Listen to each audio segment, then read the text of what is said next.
Okay, so my name is Will, and what I want to do here is take a Kyma prototype, which is what's in this strip up here, see how I can make it my own and make it performable at the same time. So one sound that I always go to check, make sure my keyboard is working, or in this case Haken Continuum, is a sound called glass grains.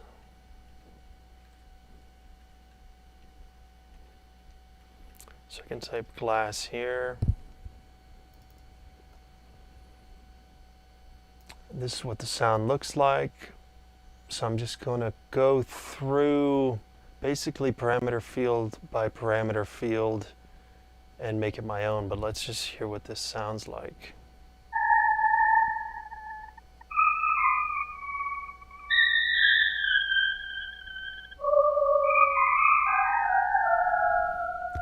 Okay, pretty cool. Let's start with the waveform. Instead of saw, I'm going to put something else in there. I'm going to do a wavetable that's in the Kyma Sound library. We have some nice wavetables from Minimoog here. This is Minimoog Lambda, so I'm going to go ahead and put that in here. Show you what this looks like. All right, so that's going to be the wavetable. It's nice looking. For the grain envelope, instead of Gaussian, I'm going to do, something here from the Never Engine Labs, Berlin. I'll show you what this looks like as well.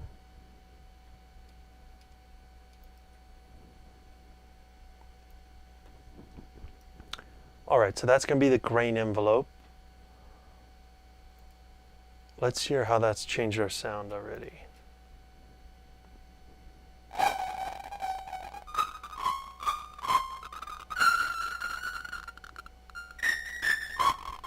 Okay. Noisy, but still got some pitch, and it's a nice noise, I think. Max grains, I think I'm going to leave that alone. Density. All right, so that is coming from over here. This density is this getting influence from this. So I don't actually want that. What I'm going to do is put key velocity, right? So the more I push into the Haken Continuum, the value is going to go up and then make it more dense, more grains. All right, amplitude, which is this amp, I'm cool with for now. This sound is being gated by a key down, MIDI key down. Attack time, 1 sample. Release time, I'm going to make that 1 sample as well, just make it a little tighter. Scale, 0.2 times key velocity. Key velocity has a range from 0 to 1. So we're scaling it by 0.2, so that sounded about right to me. So this is like kind of like volume here. All right, so we're looking good inside amp. Let's go back inside glass grains here.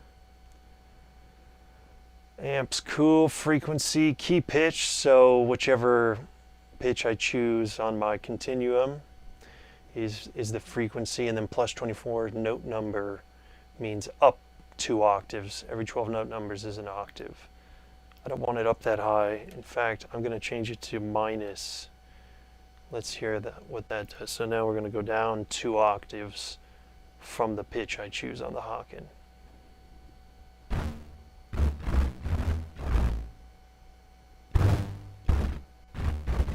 Okay.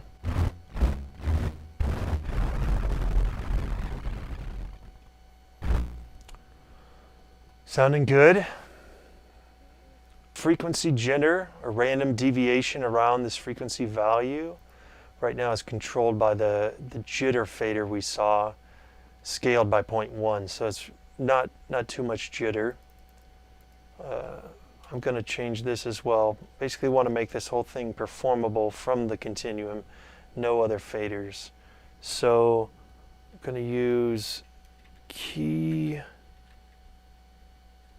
timbre. This is a value that comes from the Haken that just is seen right away in Kyma, and it's a front to back motion here. So when it's closer towards me or the bottom of the fingerboard, it's a lower value, 0, and then up at the top, 1. So let's see if we can hear that now with frequency jitter.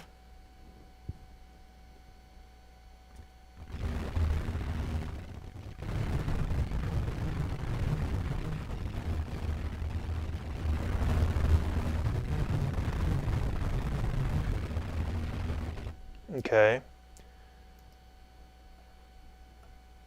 Cycles per grain, I think I'm going to also leave it 0. That way we have uniform grain durations over all frequencies. So high or low, every grain is the duration set here in grain duration, which is, again, is getting influenced some by this density over here, but I don't really want that. Instead, what I'm going to do is key pitch. Okay, so that's a value on my keyboard. Then I'm going to take it and put it into hertz, and then S for seconds. In Kyma, we can just cascade units to turn them into that unit. So basically what I've done is taken key pitch, say like a 4C, taken that value and put it into hertz, which is cycles per second, and then seconds is the length of one cycle at that value. So just to kind of show you, this is a variable, but hypothetically if I put 4C here, convert that to hertz and then seconds, we should get a duration here. And we do. So when I play 4C, we're going to have a grain duration of about 10th, 100th, thousandths, 3,000ths of a second. So if I go, just to show you, if I go to 2C, we should see it be twice as long. And that is indeed the case. All right, so now we have a 2C, a grain duration of around 100ths of a second. But instead of having that constant value, if I go back to key pitch, it means I'll get a different grain duration for each key that I choose on the Haken Continuum. Perfect. Grain duration jitter. It's random deviation around the grain duration length. When it's a 1, we can see here, Kyma coaches us if we hover our mouse sometimes.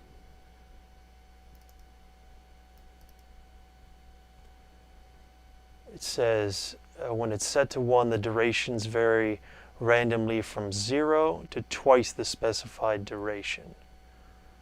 This again, instead of making it this constant, I'm going to also map this to the Haken Continuum, and I'm going to do 1 minus key timbre just to start. So that means as I move up, the key timbre value goes close to 1, which means 0 grain duration jitter, right? 1 minus 1 would be 0. And then when it's down here, closer towards me, it's a 0. 1 minus 0 means as much grain duration jitter as possible, what we just read. So now let's check that out.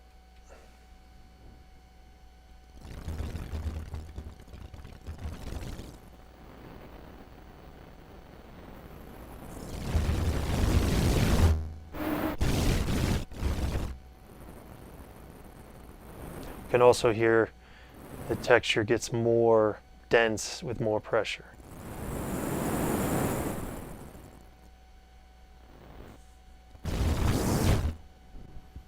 Cool. Pan, this would be a fun one to map to the keyboard as well, the fingerboard. Pan 0.5 means it's going to come from the center. In Kyma, left is 0, right is 1, 0.5 would be dead center, But pan jitter 1 means a new grain can start up anywhere in the stereophonic field. This I'm going to do to key velocity. Let's see how that works. Maybe 1 minus key velocity. So the harder I push, the larger the key velocity value, closer to 1, which means no pan jitter, which means things will come from the center. And then as I play softer, it's going to be more diffuse. Let's see if we can hear that. All right, so soft value should have a wider stereo image. As you get more pressure, it should become more and more mono.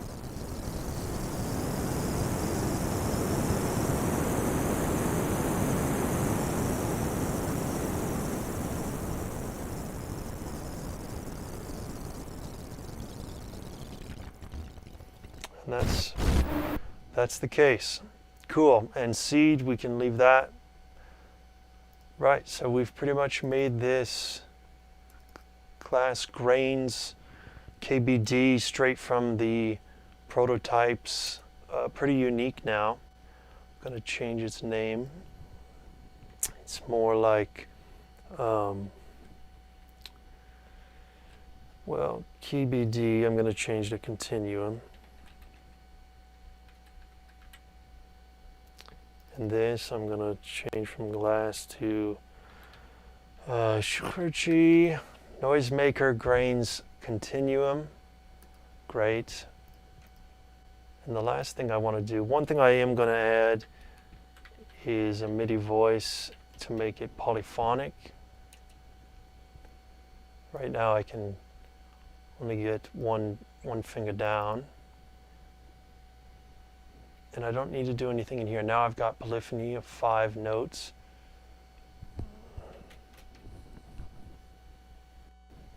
So I can keep, say, my 1 finger down low here.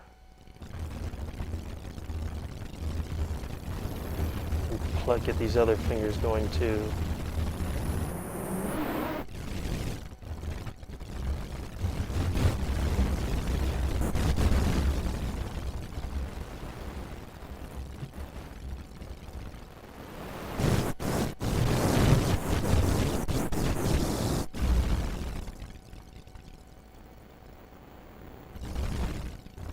All right, now what you're going to do with this, besides have fun, well, that's up to you.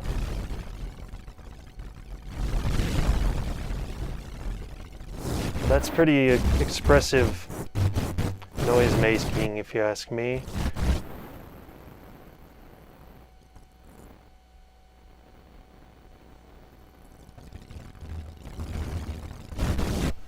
All right, cool. So there you've seen how I took a sound which is just totally stock from the prototype strip there, and with just a few mindful changes, I was able to make it quite expressive here on the wonderful Haken Continuum Fingerboard. So that's it for this one. Just a short little Kyma Sound design session. Thanks for tuning in, and I'm going to be doing this more often, so I'll be sure to stick around if you're into this kind of thing. Thanks, everyone.